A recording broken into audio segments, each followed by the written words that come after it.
حجر اسود یعنی کالا پتھر جو خانہ کعبہ کی دیوار میں لگا ہوا ہے، جسے حاجی دوران طواف بوسہ دیتے ہیں۔ یہ خانہ کعبہ کی مشرقی دیوار میں قد آدم کے برابر نصب ہے۔ پتھر کا عرض تقریباً 7 انچ ہے۔ قریب سے دیکھیں تو 12 سے زیادہ ٹکڑوں میں تقسیم نظر آتا ہے۔ انہیں کسی چیز سے جوڑا گیا ہو، شاید کسی زمانے میں یہ ٹوٹ گیا ہوگا اور اسے دوبارہ جوڑا گیا ہو۔ پتھر کی اصل شکل معلوم کرنا مشکل ہے، کیونکہ قدیم زمانہ اور حاجیوں کے بوسے سے اس کی سطح عجیب سی ہو چکی ہے اور رنگ بھی مٹیالہ سیاہ ہو چکا ہے۔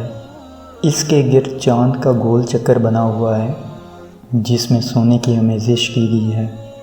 حجر اسود کہاں سے آیا، اس کی معلومات حاصل نہیں۔ ابن عباس کی ایک روایت کے مطابق حضور صلی اللہ علیہ وآلہ وسلم نے فرمایا حجر اسود جنت سے آیا تھا۔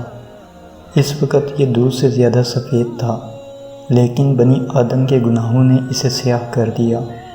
عہد نامہ عتیق میں بھی ایک پتھر کا ذکر آیا ہے، ہو سکتا ہے کہ وہ یہی ہو۔ کتاب زبور میں ارشاد ہے، وہ پتھر جسے معمار نے رد کیا کونے کا سر ہو گیا ہے، یہ خداوند سے ہوا جو ہماری نظروں سے غائب ہے۔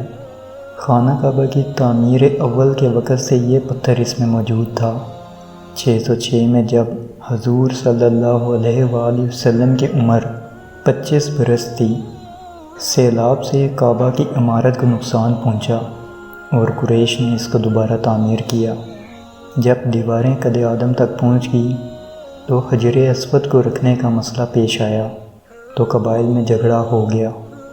ہر قبیلے کی خواہش تھی کہ یہ سعادت اسے نصیب ہو۔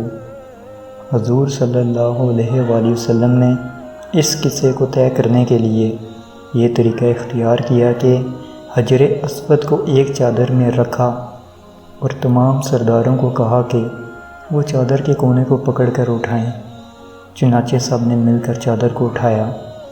جب چادر اس مقام تک پہنچی جہاں پہ یہ رکھنا تھا، تو حضور صلی اللہ علیہ وآلہ وسلم نے اپنے مبارک ہاتھوں سے اسے دیوار کعبہ میں نصب کر دیا۔